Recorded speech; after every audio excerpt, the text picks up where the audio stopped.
Dana Abercrombie, the Koalition. Thank you both so much for speaking to me. I wanted to start off with you, Aminah, sorry, first. With Teonna, this season, she's running from the law and basically running for her freedom. Can you talk about the mindset of her coming into season 2 and her fight for survival? Absolutely. I mean, yeah, she's on that path.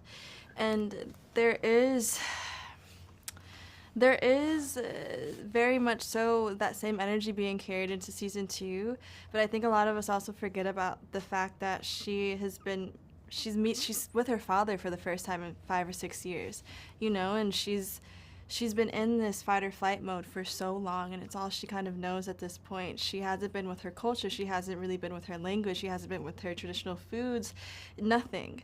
So to be able to surrender into her father and to relearn her father, to relearn her culture, to relearn life around her and the medicine that lives within the waters and the land and the stars, it's like I want to focus on that in the very beginning of season 2 because it's nothing else but love and pure.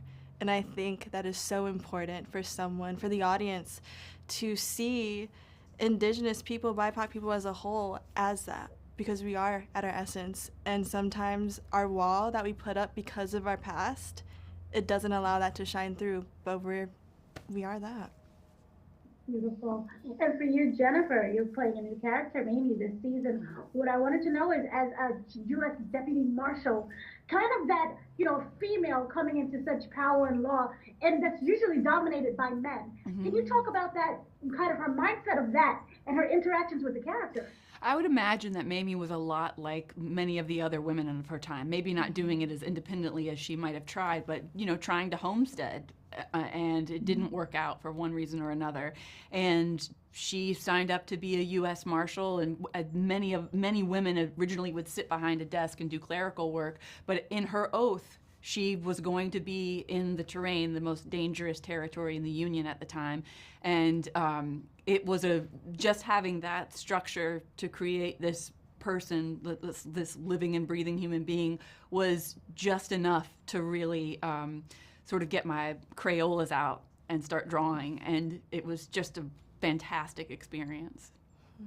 Wonderful. So kind of for both of you, what are you excited for fans to discover about the character that isn't necessarily right there at the beginning, but to get to the heart of the character? Oh my gosh. I'll go. Yeah, go. I love that I love how much trust Taylor's writing puts in the audience's hands. So this is not a show that you sit down and watch. This is a show that you experience. And what's fantastic about his writing, and even what we're doing today, not being able to tell you too much about the story, means that we're not going to inform the story for you. Your experience will do that for you. I'm excited for people to sit down wherever they're comfortable, to put their phones and devices away, and to get spoiled rotten by everything that's put up on the screen for them, because it was done with such care and such precision that it almost guarantees an unforgettable experience. I knew what was going to happen, and I couldn't believe my reactions in the finale. Oh, wow. I second that, honestly. Now that she just said it, I'm like, absolutely that.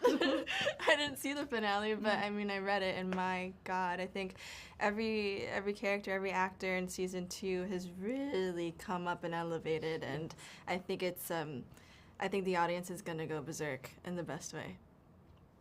Also, some new characters. Yeah. Okay. Obviously.